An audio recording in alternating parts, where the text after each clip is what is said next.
জয় বাংলা, জয় বঙ্গবন্ধু। আমি কামাল পাগলা, হাজল ফরিদপুর থানা, জেলা পাবনা, আমলিগের তরফের থেকে কিছু কথাবার্তা বলতে চাই। আমাদের তোফায়েল আহমেদ মতন একটা নেতা হারাইছি আমরা। সে মারা গিয়েছেন। আমাদের মোশাররফ ভাই মারা গিয়েছেন। আমাদের পাবনার জেলায় আমি কামাল পাগলা আমলিগ সদস্যদের, বাংলাদেশেও আমলিগকে যারা ভালোবাসেন তাদের পর শ্রদ্ধা সালাম। তারা বীর মুক্তিযোদ্ধা দুইজন, আমার তোফায়েল আহমেদ, আমার মোশাররফ ভাই, তারা বীর মুক্তিযোদ্ধা, আমলিগের সৈনিক, বীর সৈনিক।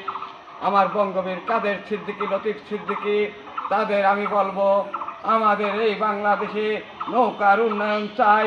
আবার আমরা গৃহযুদ্ধ দরকার পরে করতে চাই, তবু শেখ হাসিনা ফেরত আনতে চাই এই বাংলার মাটিতে। আমি কামাল পাগলা মঙ্গলগ্রাম থেকে বলছি, জয় বাংলা, জয় বঙ্গবন্ধু, জয় আমার মোশাররফ ভাই, জয় আমার তোফায়েল আহমেদ, শেখ হাসিনা। জয় বাংলা, কামাল পাগলা।